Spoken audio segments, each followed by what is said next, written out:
In the heart of every musician, there's a melody yearning for freedom.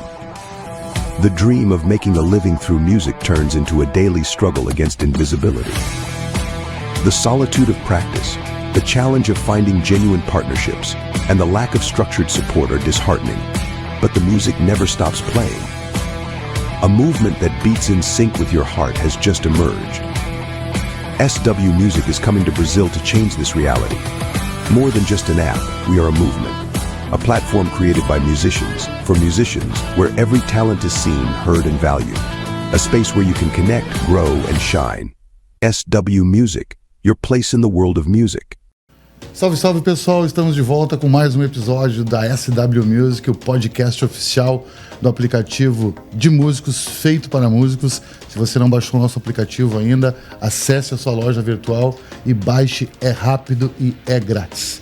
No episódio de hoje, a gente está aqui com o maestro Wilton Matos. O maestro Wilton, ele é coordenador do Festival do Sesc de Música e maestro da Orquestra Jovem da USPA, também de Porto Alegre. Falar um pouquinho sobre ele, antes vou apresentá-lo aqui para vocês. Então, o maestro Wilton, ele iniciou seus trabalhos musicais com o professor Josiel Saldanha, em uma das igrejas evangélicas de Belém do Pará. No ano seguinte, integrou a banda de música da Universidade Federal do Pará, sob a regência do professor Biraelson Correia. Ingressou também no Conservatório Carlos Gomes, na classe do professor Ricardo Cabreira, e depois bacharelado em música com habilitação em tuba na Universidade Estadual do Pará. Além disso, também integrou a banda Amazona Jazz Band, que inclusive aqui nos bastidores a gente estava conversando, que a gente tem que pesquisar, e a gente faz o convite também para vocês pesquisarem o trabalho desse pessoal aí, que é muito bacana. Em 99 participou dos Novos Talentos Brasileiros no Rio de Janeiro, pela Orquestra Sinfônica Brasileira, obtendo o prêmio Revelação como o melhor jovem tubista brasileiro. Foi professor de tuba e eufônio. Como é que... Me ajuda aqui, Gil? Eufônio. Então, vamos lá. Foi professor de tuba e eufônio no Instituto Estadual Carlos Gomes e em 2024 foi aprovado no concurso da Orquestra Sinfônica do Teatro Nacional Cláudio Santoro em primeiro lugar para a vaga de tuba. E em 2006 foi segundo lugar no concurso da OSPA, onde atualmente é tubista solista e professor também do Conservatório Pablo Conlos. Isso aí. Muito obrigado pela presença, maestro. Muito obrigado. Vamos conversar um pouquinho. Nós temos hoje aqui para apresentar para vocês o maestro e também um músico muito conhecido nosso aqui, um talento, Gil Soares, flautista, compositor e um grande amigo do pessoal e parceiro também da plataforma da SW Music. Maestro, estávamos conversando aqui 13 anos, ou 13 edições. 13 edições, né? Exatamente. Porque na verdade o festival tem mais de que 13 anos, né? Isso. Tivemos um ano de preparação, mais o ano da pandemia que não teve. Como o Parada falou, aí já são 15 anos desde que essa semente começou a brotar. Mas a gente vai querer começar conversando e entendendo e conhecendo um pouquinho mais do maestro. Como foi os estudos musicais lá com o professor Josiel Saldanha e qual o impacto que você acredita que as igrejas evangélicas e toda a igreja também que trabalha com música, né, na sua formação musical, assim? Faz parte do convívio do músico, né? O músico precisa ter aquele grupo onde ele tem a prática em conjunto, né? Antes de mais nada, agradeço o convite, eu agradeço a oportunidade de estar aqui na SW Music mostrando um pouco do meu trabalho, né? Um pouquinho, tanto com tuba, tanto com orquestra e tanto aí com banda, né? Bom, eu iniciei o estudo lá em Belém do Pará, que é uma cidade maravilhosa, recomendo que todos possam buscar, né? E principalmente nesse ano, que é o ano em que está tendo a COP30, né? E é um movimento enorme, toda a cidade está passando por uma transformação. E o movimento musical, hoje você consegue ver em Belém muito do que acontecia antes. A igreja sempre teve um trabalho educacional muito forte, né? Provocando em que aquele que já tinha um pouco de conhecimento pudesse dar mais conhecimento, transmitir esse conhecimento. Mais ou menos o que vai acontecer, o que já está acontecendo na plataforma hoje, no aplicativo, acontece naturalmente, né? Acontecia naturalmente. E hoje já se chama como projetos sociais. Mas antes a igreja Por exemplo, no meu caso, eu tinha um irmão que era vendedor de jornal e ele fez um voto com Deus que se Deus abençoasse ele iria comprar instrumentos para a igreja. Olha aí. E aí ele começou a ser abençoado e começou a comprar instrumentos e começou a convidar músicos militares para darem aula na igreja. E aí que eu conheci o maestro José Saldanha, que começou a dar o básico, né? Olha, no instrumento, né? Foram mostrando as posições, as notas ali, o pentagrama, coisa bem básica, e você, pelo menos 2, 3 vezes por semana, você tocava na banda na igreja já. Perfeito. Depois disso, vem todo o movimento musical já no conservatório, né? E aí o conservatório de Belém do Pará tem esse movimento enorme que é conectado com as igrejas. Hoje, só lembrando que as igrejas, ela sempre foi uma das grandes formadoras musicais. Isso é verdade. Né? Então, por exemplo, em Belém você tem igrejas que têm a sua própria escola de música, né? Incentivando. Então ela empresta o instrumento para o músico, ela cede o material pedagógico para o músico. Claro que aí tudo voltado para o inário, né? E assim como eu acredito que é o maior projeto social com música, é o que as igrejas desenvolvem, né? E só um parênteses, né? Eu sou coordenador, eu sou a igreja aqui em Belém, em Porto Alegre, né? Eu faço parte da Assembleia de Deus em Porto Alegre e eu sou o superintendente de música e louvor da igreja e temos um projeto com educação musical nos moldes do que eu tive quando pequeno. Perfeito. Então o sonho que eu tenho é trazer isso também para Porto Alegre e resgatar todo esse trabalho de educação musical que inicialmente ele é voltado para o músico amador, né? Você não vai se tornar um músico profissional, você vai cumprir o inário, você vai tocar o inário, vai tocar os hinos, vai tocar em casa com a família, tudo mais, mas vai acontecer de muitos desses aí no meio da família de amadores se tornarem músicos profissionais, como aconteceu comigo e outros vários músicos. A música, né, como um agente transformador. Exatamente. Aí, né? Se você chegar em várias bandas, orquestras, bandas militares, orquestras sinfônicas, tudo, sempre vai encontrar alguém que partiu de uma igreja. Sendo independente do caminho que essa igreja, da linha e tudo, da liturgia, enfim, independente disso, a atividade musical é muito forte. Assim também como muitos e outras religiões, que eu acho que a gente está aqui para incentivar a educação musical, seja ela onde for. Perfeito. Né? Independente da sua religião, do seu credo, você tem que ter um grupo em que incentiva novos músicos. Quanto mais músico tiver na rua tocando, o mundo vai ficar melhor. O mundo vai ser muito melhor, né? Muito interessante. Ou na rua, nesse caso agora, quanto mais músico tiver na rede. Na rede, essa é a ideia agora, né? Tu comentou ali no início que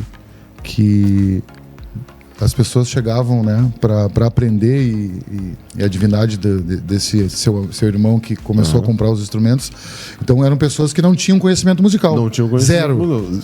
Zero. Foi uma prática de obter um conhecimento, né, e enfim, né, um caminho. Um caminho, né? Exatamente. E basicamente na igreja você encontra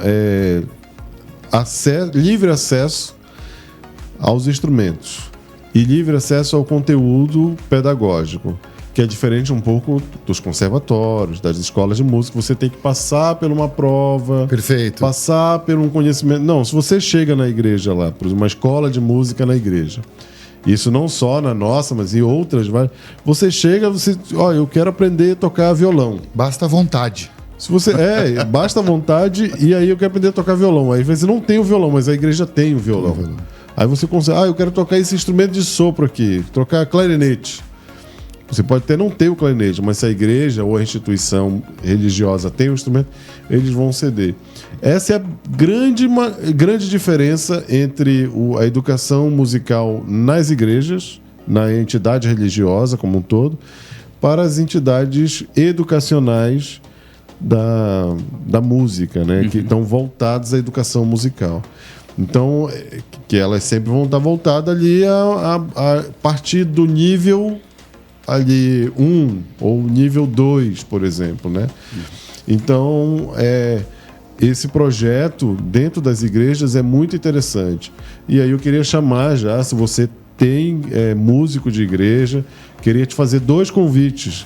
Se você é evangélico, ou se você é cristão, ou, enfim, independente da sua religião, queria te fazer 2 convites.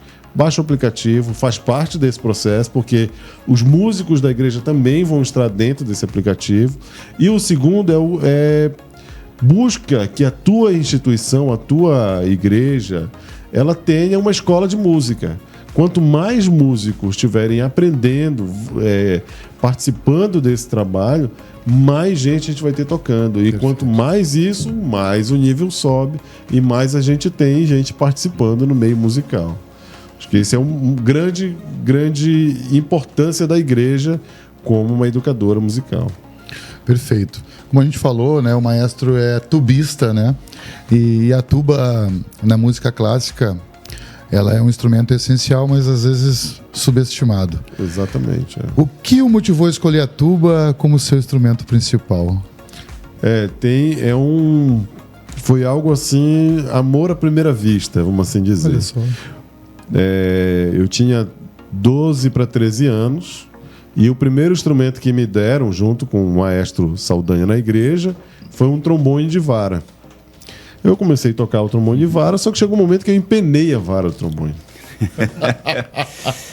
E aí, empenou a vara do trombone, aí esse irmão que eu lhe falei antes, que é o irmão Valfir Rego, que era dono dos instrumentos cedido para a igreja e todo um processo, ele falou para mim assim, olha, você vai ficar 6 meses sem tocar, porque esse trombone aí,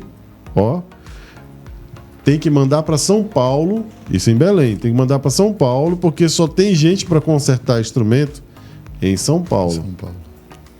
Aí eu disse, poxa, mas ficar esse tempo todo sem tocar e tudo. Aí ele falou, a outra opção é tu ir lá naquela sala ali, abre ali aquela porta ali, tem uns instrumentos lá, se quiser pegar algum deles lá, já depois conversa com o maestro aí e te resolve. Aí eu fui, quando eu abri a porta assim, a sala não tinha janela, não tinha nada, era escuro. E a luz de fora entrou. Quando a luz entrou, pegou a luz na campana da tuba e fez assim, que iluminou a sala. Te chamou. Eu falei, nossa, eu ouvi aqui os anjos cantando. Eu falei, cara, é isso aí. O sinal.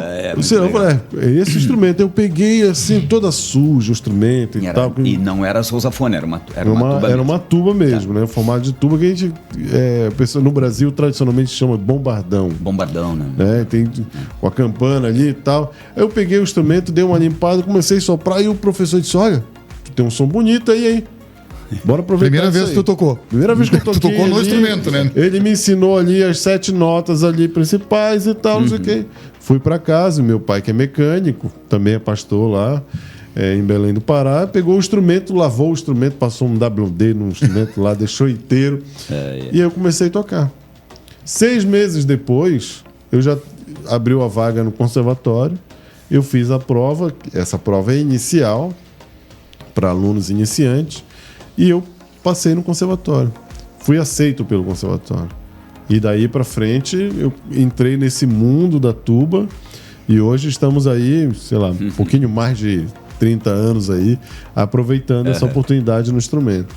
Então é um instrumento que tradicionalmente não é conhecido como solista, mas a gente já vem desenvolvendo desde 2001 um trabalho, né? Eu já passei em alguns concursos como jovem solista, né? Eliasar de Carvalho, por exemplo, foi um. O concurso Jovem Solista em Belém mesmo, né? Que é o concurso Carlos Gomes. Tive a oportunidade de ganhar primeiro prêmio nesses 2 concursos e entre outros, né? Participei de várias conferências fora do Brasil, na Finlândia, na Espanha, na Itália, aqui mesmo no Brasil. A gente já está com um trabalho bem diversificado e bem muito maior do que antes, né? Que o pessoal não tinha um conhecimento desse instrumento. Então a tuba é aquele instrumento que tu falou, né? De repente o pessoal, não, é um instrumento que não é solista, né? Tá ali para fazer só o pum, pum, pum, pum, pum. Não, e hoje o instrumento, a tuba, você tem hoje grandes artistas brasileiros já com material gravado, álbuns aí que estão circulando, né? A gente já tem um trabalho feito com orquestra, frente à orquestra como solista. A tuba dentro do choro também tem tido bastante. A tuba dentro do choro tem tido bastante, né? E aí é um instrumento que vem, né? É um instrumento muito novo, porque, por exemplo, perto de um violino, de um violoncelo, a tuba tem um pouquinho mais de 150 anos. Bem novo. Né? Então é muito recente, né? O primeiro solo com tuba e orquestra, por exemplo, o primeiro que se tem dados assim que o cara foi para frente da orquestra como solista foi em 1945. Muito recente. Né? Ou seja, é muito recente. Né? E isso com instrumentos em condições de construção ainda, tentando descobrir tecnologicamente ainda muito, né? Mas ela avançou muito, tanto que hoje, por exemplo, né, você pega uma flauta, digamos, você não toca a flauta, mas você pega a flauta, você olha assim, essa flauta aqui é uma flauta. Você não vai ver a diferença entre uma flauta que é de $30 mil para uma flauta de R$300. É tudo flauta, você olha assim. Já a tuba não. Você consegue perceber a diferença do instrumento, as voltas do instrumento. Por ser um instrumento muito grande, você começa a perceber e você olha, não, essa daqui não pode valer mais do que essa daqui. Sim. Né? No olho mesmo. No olho mesmo na estrutura. Só pela estrutura. Não, aqui tem muito mais volta que essa aqui. Então essa daqui é mais cara. Né? Olha, o brilho dessa daqui é diferente dessa. Isso assim falando de maneira bem amadora. Assim, bem fácil de identificar. Né? O leigo mesmo, né? E aí o instrumento, tuba, ele tem uma variedade enorme de instrumentos. Você tem basicamente 5 tubas, né? Que é a tuba tenor, que são utilizadas hoje, né? A tuba tenor, aí você tem a tuba baixo, que tem afinação em Mi bemol e Fá. A tuba contrabaixo, que tem afinação em Si bemol e Dó. Aí você tem outras variações, que é a sousafone. Aí tem o hélico. Só aí, né? Já são... Sim, já é uma família. Já é uma família, né? Tanto que você tem as grandes empresas da Alemanha, por exemplo, que é da onde o instrumento mais se fortaleceu, mais sobreviveu como instrumento estruturado. Cada empresa tem uma média de 40 a 50 modelos. Uau! E assim, de uma dessa, por exemplo, só uma tuba em Fá, por exemplo, você vai ter 15 modelos. Tamanhos diferentes, digitações, a mesma digitação, mas o formato de digitar diferente, né? Então é um instrumento que ele é novo, mas ele aproveitou todo o processo de tecnologia, da indústria, a mudança da indústria, o acesso que tem, a facilidade que tem. Então, isso se tu for fazer uma comparação com o sistema BEM, por exemplo, da flauta, né, que mudou pouquíssimo, né? Desde 1847 Exatamente. Lá, mudou pouquíssimo. Outro dia a gente estava conversando sobre esse fenômeno, né, do sistema BEM, que a estrutura dele segue sendo a mesma. Exatamente. Né, dentro do universo da flauta. Assim. E aí você tem hoje um instrumento super versátil, desde o tamanhozinho assim, ó. Um negocinho pequenininho, eu tenho uma aí, que é desse tamanho assim, que é porque você usa para viagem. Coloca a surdina, você toca dentro do hotel, ninguém te escuta. Tipo assim, assim, até tamanhos gigantescos, assim. Perfeito. Né? E me diz o seguinte, o que tu acha, qual é o papel principal hoje no cenário sinfônico brasileiro da tuba? E você acha que esse instrumento tem ganhado mais visibilidade e reconhecimento? Sim. No Brasil hoje nós temos aí também outra dica, né? Para você dar uma pesquisada boa aí, é a ETB. A sigla é ETB, mas é a Associação Brasileira de Tubas e Eufônios, né? O eufônio, na verdade, é a tuba tenor, mas a cada ano você tem as pessoas que são especialistas em tuba tenor e as pessoas que são especialistas em tuba, que nada mais é que a tuba baixo e a tuba contrabaixo. Assim como é dividido as 4 vozes no coral, né? A gente também tem essas 4 vozes divididas nos instrumentos. Agora tá saindo uma galera nova aí pela França, ali, tem um pessoal também na Espanha, tocando a tuba alto. Que na verdade já se chama o eufônio, em vez de ser o eufônio, que seria o eufônio tenor, é o eufônio alto. E no Brasil hoje, claro, aí fica um mérito enorme também às igrejas, principalmente o pessoal das igrejas Congregação Cristã do Brasil, que é uma igreja que tem investido muito na tuba. Você pode pesquisar lá, CCB Tubas. Você vai ter vídeos assim com 50 tubas tocando na igreja. Que legal. Então a tuba tem tido um espaço muito, muito grande. O segundo são os projetos sociais que têm feito, cumprido à risca o processo do instrumento. Então não é só qualquer tuba. A mesma forma que eu me preocupo em comprar um oboé bom, um violoncelo bom para o meu aluno, eu também compro uma tuba boa e o eufone bom para o meu aluno. Então o Brasil tem tido acesso a bons instrumentos. Consequentemente, você começa a ter bons instrumentistas desses instrumentos. Então, por exemplo, aqui no festival, o nível de tuba e eufônio já tem aí, acho que os últimos 10 anos de festival, o nível é muito alto. O pessoal que vem de tuba e eufônio geralmente são músicos realmente profissionais da área. Perfeito. Já são de bandas profissionais, de orquestra, e aí o pessoal está participando, né? Vem participar. Então, no Brasil, esse instrumento ele tem tido uma busca pela sua individualidade como instrumento solista. Então, por exemplo, no ano passado e ano retrasado, pela conta que a gente faz na Associação de Tuba e Eufônio, a gente teve 8 músicos solando frente à orquestra no Brasil. Então, se tu for olhar, por exemplo, o fagote não teve isso. Saxofone não teve isso, por exemplo. Tu vê. Então é uma crescente.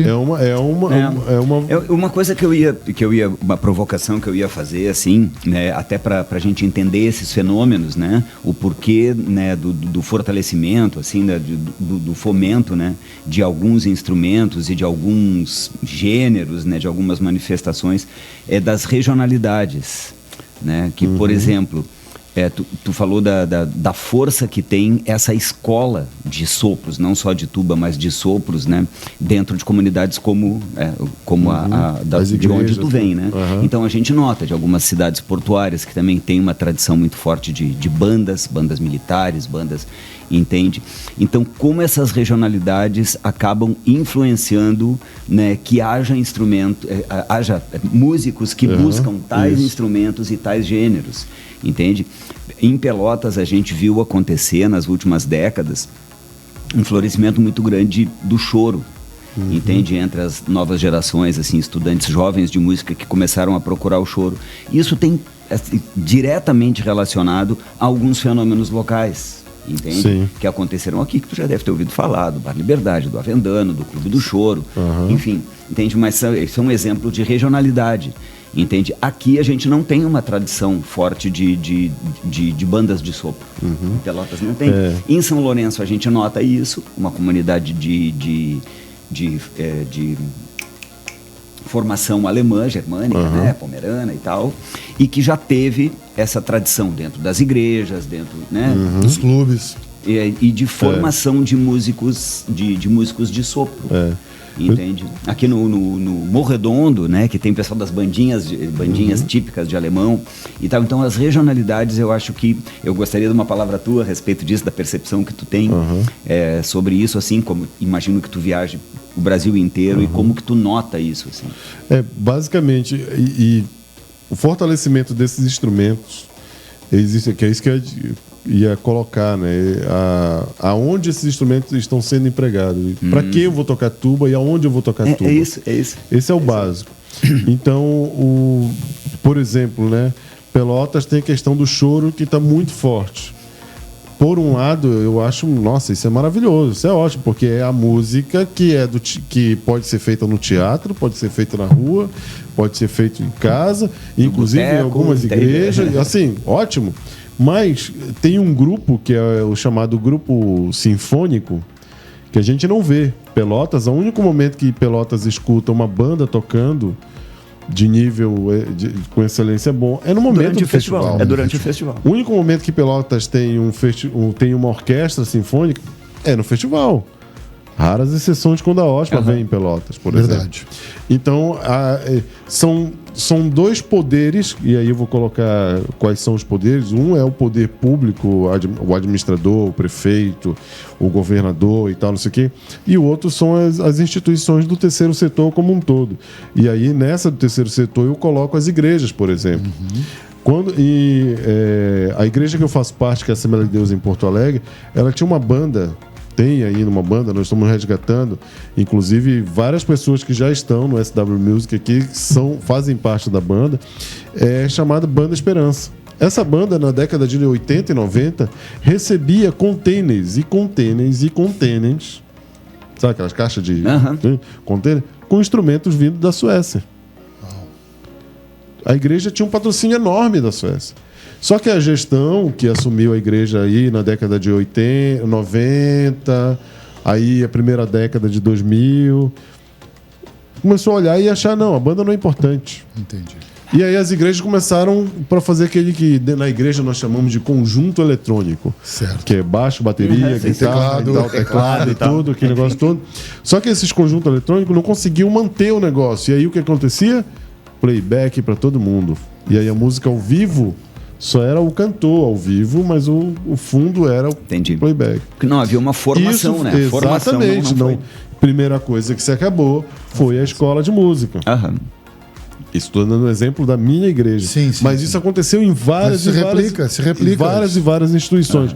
E aí, o que acontece? Hoje, de 2006, que foi o boom para cá dos projetos sociais, porque se você for olhar lá, Neo Gibá, projeto Santa Marcelina, Conservatório de Tatuí, Conservatório de Belém, Escola de Música Carlos Gomes em Campinas, todos esses aí começaram depois de 2006. O Lomba do Pinheiro lá, de que ano? Lomba do Pinheiro, 2008, se eu não me engano, uma coisa assim. Né, então, que é o Vila Lobos lá, né? Isso. Então, e vieram depois disso aí. Mas assim, a música não é algo que a gente faz em 6 meses. Você não consegue tocar um instrumento bem em 6 meses. Você pode até soprar, pode até pegar. Mas para você manter, você precisa de uma educação contínua. Né? Então, essa falha aí de 2000, vamos botar aí 2001 até 2010, essa década aí, foi a década que derrubou muito os projetos sociais, derrubou muito as instituições da música sinfônica. Perfeito. E aí, por exemplo, os instrumentos se diminuíram muito, porque todo mundo começou a utilizar a música do dia a dia. O que passava na televisão lá? Era o grupo de chorinho, então vamos fazer o chorinho. Né? Por exemplo, você não tem nenhuma novela que enfatizou um músico da orquestra sinfônica como personagem daquela novela. Perfeito. Tá entendendo? E na década de 90, o que mais se utilizava não era o YouTube, não era Instagram, não era televisão. Era televisão. Grande influenciador. Eu duvido aí quem nunca assistiu a Sessão da Tarde aí, o filme que assistiu pela primeira vez foi na Sessão da Tarde. Tá entendendo? Então, todo esse processo de influência que a TV tem, ele também influenciou. Não vou dizer que negativamente, mas era a onda do momento. Perfeito. Ela pode colaborar muito com isso. Né? Pode colaborar. Então, hoje a gente tem as plataformas, a gente tem os aplicativos, tem todo o processo que vai mudar isso. Mas o resultado da música é muito lento. É de longo prazo. É de longo prazo. Um fenômeno aqui de Pelotas também, que é relativamente recente, é que nós não tínhamos uma... Bom, vou puxar um pouco mais para trás. Não havia uma escola de flauta em Pelotas. Não havia uma escola de flauta. Não havia, assim... referência. Aí chegou o Raul, no início dos anos 90. Chegou o Raul. Aí isso... hoje tu tá vendo a influência disso e o reflexo disso. Porque agora já saiu o Júlio Zabaleta daqui, já saiu o Lúcia Kroloff daqui, a Júlia Alves, etc. Nem me coloco nesse bolo aí, porque eu já fui para outros lados, mas enfim, já se criou uma escola. Tu já tem uma referência. Cordas a gente tinha muita dificuldade em reunir grupos qualificados de cordas para fazer qualquer repertório aqui. Porque não tinha uma escola. Isso está mudando por quê? Porque tem o trabalho da Liz Márcia, tem o trabalho do Thiago Ribas, e já está se formando uma escola. Agora o Negrinho já está formando a Camerata, já tem outras pessoas, entende? Então continuidade, né? Continuidade na quantidade. Na quantidade vai aparecer a qualidade. Né? Incentivo na quantidade vai aparecer a qualidade. Entende? A régua vai indo cada vez mais para cima. O festival tem um papel importantíssimo nisso aí. Uma das coisas que eu tenho levantado lá como membro da comissão artística do festival é a valorização do músico de Pelotas. Né? Uma das coisas que a gente colocou muito forte, porque hoje a gente tem alunos que são de Pelotas que fazem parte da banda do festival. E eles estão desde o início. E a gente vê o crescimento desses alunos. Da primeira edição. Primeira edição. Perfeito. A gente percebe o crescimento desse povo. Ou seja, por um longo tempo, aí vamos pensar, longo tempo, num evento de 14 anos, 14, 15 anos, né? Esse longo tempo seria 5 anos. Por 5 anos a gente viu que ficou meio estagnado. Foram os 5 primeiros anos. Depois que o conservatório começou a participar, não só emprestar o espaço, não só emprestar os instrumentos. A UFPEL, né? O curso de música da UFPEL, né? Começou a participar. A universidade começou a trazer os alunos. Não, esse festival é meu. Começou a abraçar o festival, a gente começa a perceber o resultado mais efetivo. Porque começa a ter alunos, e aí tem algo que o festival faz que é muito bom, mas também ao mesmo tempo é prejudicial. O festival traz alunos de nível altíssimos do Brasil. E se o nível do aluno em Pelotas é baixo, esse aluno de Pelotas ele é deixado de lado. Porque ele não consegue tocar o repertório. Sim, não consegue acompanhar aquele nível. Não consegue acompanhar aquele nível. Com o passar do tempo, a gente conseguiu equalizar isso. Então, o repertório da banda hoje, abrindo um parênteses, né? Banda é diferente da banda para Eu ia fazer essa pergunta, vou deixar aqui com o maestro agora, por gentileza. Porque para mim era uma dificuldade de entender e gostaria que tu me explicasse, por gentileza, para todos. Isso. A grosso modo, a orquestra, ela é um grupo em que tem principalmente as cordas na frente, as madeiras, cordas aí, violino, violoncelo, viola e contrabaixo. As madeiras, principalmente, aí flauta, oboé, madeira palheta dupla, né? Oboé, fagote, clarinete e aí os metais, trompa, trombone, trompete, tuba e a percussão. Só que o termo orquestra, ele vem, por exemplo, nós temos a orquestra de sopros, que aí na partitura, por exemplo, primeira flauta, você tem uma ou duas flautas tocando essa parte específica. Já na banda, a banda não, é um grupo formado só por instrumentos de sopros e percussão. Essa é a primeira... Sem cordas. Sem cordas. Perfeito. Aí vem a banda, assim, a banda tem várias categorias. Você tem a banda de música, que é essa estrutura, banda sinfônica, aí já tem contrabaixo. Já tem contrabaixo e violoncelo, por exemplo. Banda marcial é uma banda menor, mas ela tem alguns instrumentos específicos, como a percussão. A percussão é mais presente. Né? Você tem a banda a banda de percussão mesmo, que é uma banda em que os instrumentos melódicos são de percussão. Então, o termo banda vem ali de bando, né? Passou de 12 é banda. Né? Orquestra passou de 30 é orquestra. Essa é uma outra definição. Uma outra definição lógica. Só que o repertório de orquestra, ele não tem tradicionalmente uma qualificação meio, 1, grau de dificuldade 2, grau de dificuldade 3, grau de dificuldade 3,5. Já a banda utiliza muito isso. Então hoje, por exemplo, no festival, a gente consegue equilibrar dos alunos com o repertório a nível 2. Começamos a fazer aqui repertório 0,5.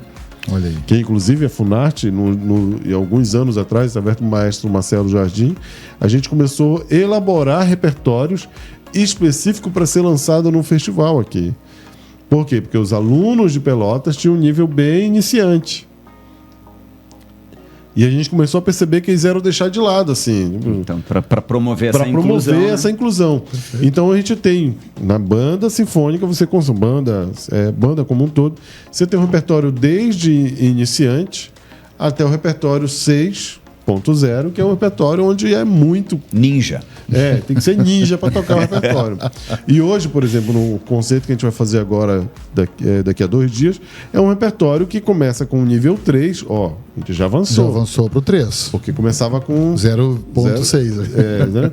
E agora a gente está já indo em nível 5,5. Uau! Ou seja, e já teve ano de fazer o repertório 6.0. Repertório de nível alto mesmo. Chegar em música assim. E aí um grande detalhe. Não é 3 meses de ensaio. Isso nós estávamos conversando nos bastidores aqui. É um dia para ler o repertório. 3 dias para ensaiar. 1 dia a passagem de som. E aí o concerto. Uau!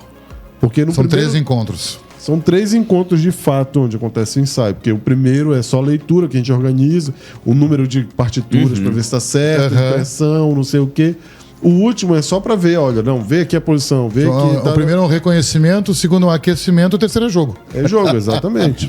Então essa é a possibilidade que a banda tem, né? Que legal isso. Que é diferente da orquestra. Aí já a orquestra tem um repertório totalmente... me perdoem a palavra, mas bitolado. Né? É isso aqui. Mas é estruturadão, assim, é isso aqui. É isso aqui, acabou. Fulano de tal escreveu uma música para a orquestra. É aquilo ali. Tu consegue, dentro de uma análise, entender que é mais fácil ou é mais difícil. Eu tenho uma orquestra jovem. A música ali, por exemplo, o Coriolano do Abertura do Beethoven, eu consigo utilizar na minha orquestra acadêmica, estudantil, por exemplo, né, do meu projeto social. Mas aí tem músicas do repertório orquestral que eu não consigo utilizar. E essa identificação é que tu pode dizer, não, mas a minha orquestra consegue. Aí eu vou dizer, não, mas a minha orquestra não consegue. É pessoal essa definição. Assim. E até porque tem heterogeneidades aí, né? Tu vai ter uma peça onde as cordas têm um nível de dificuldade X, mas as madeiras têm outro nível de dificuldade. Entende? Vai ter essas variações aí dentro do repertório orquestral. Isso. E acho que esse é o formato, assim, tem que trabalhar, ver direitinho. Eu até convido o pessoal que está acompanhando a gente. Na plataforma você vai ter acesso a grandes maestros que já fazem esse tipo de trabalho, repertório com bandas, com instrumento.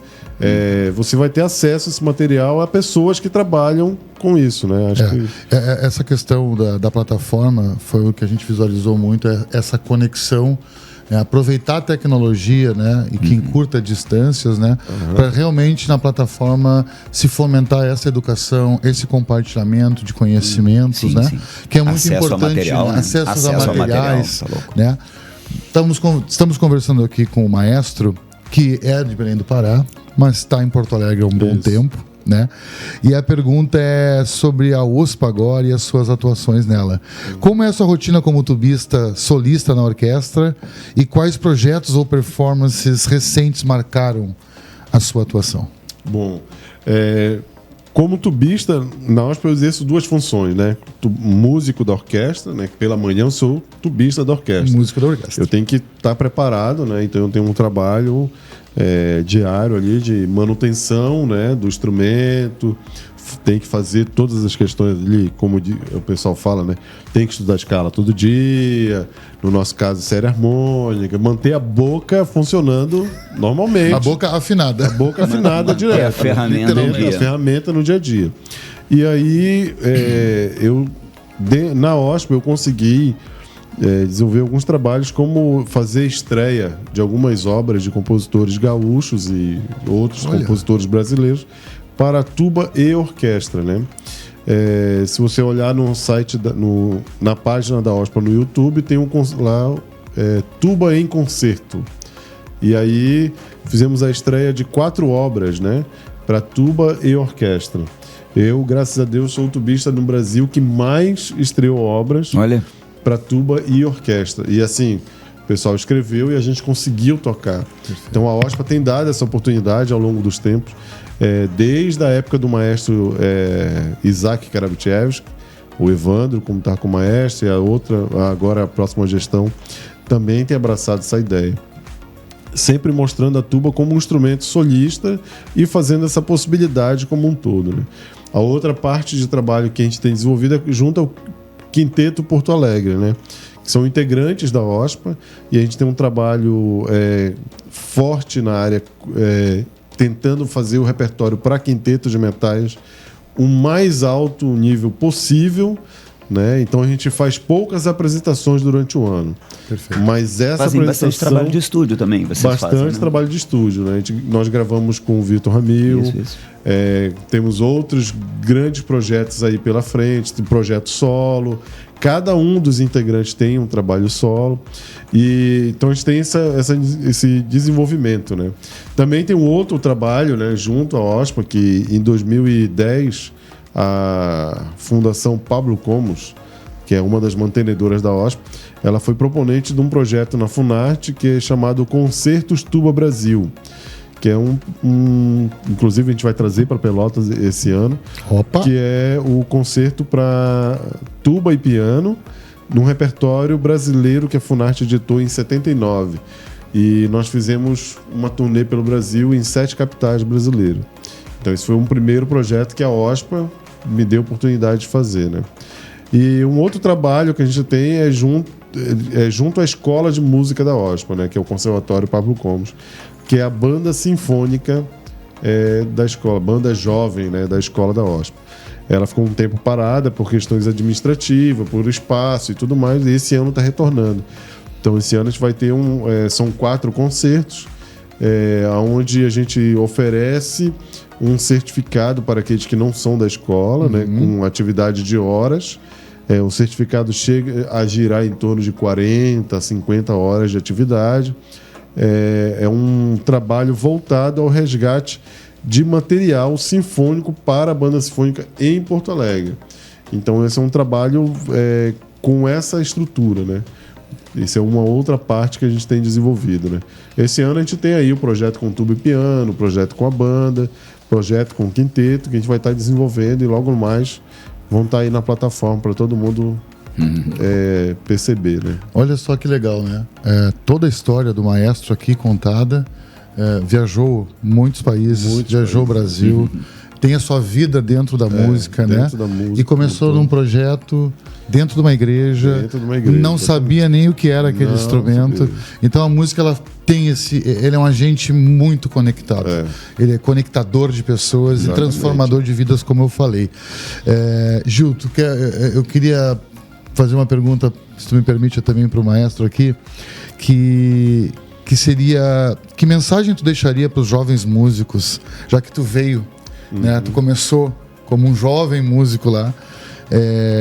Qual é a mensagem que tu deixaria para as pessoas que sonham em seguir uma trajetória profissional como a sua, e especialmente nos instrumentos de sopro? Como um todo, não só na tuba e no instrumento de sopro, mas eu acho que para você que está aí começando ou já toca bem e tudo, mas você que está aí entre menos de 15 anos, vamos dizer assim, eu queria que você percebesse a diferença, que a gente sentiu isso muito forte na pandemia. Qual é a diferença da música ao vivo para música gravada? Se você quer tocar bem, você precisa se preparar todo dia. E todo dia um pouquinho. Então hoje você encontra várias pessoas, várias técnicas. Na plataforma você vai ter aí toda uma estrutura de estudo diário, de como fazer. Mas tem algo que ninguém consegue ensinar, que é a sensibilidade musical. Quando você ouve uma gravação dentro de um estúdio, de um lugar, é uma sensação. Mas quando você vai para um teatro e você escuta a música ao vivo, você escuta por aqui. É verdade, arrepia. Arrepia. Então, o que eu queria te incentivar é ser um promotor dessa música ao vivo, principalmente.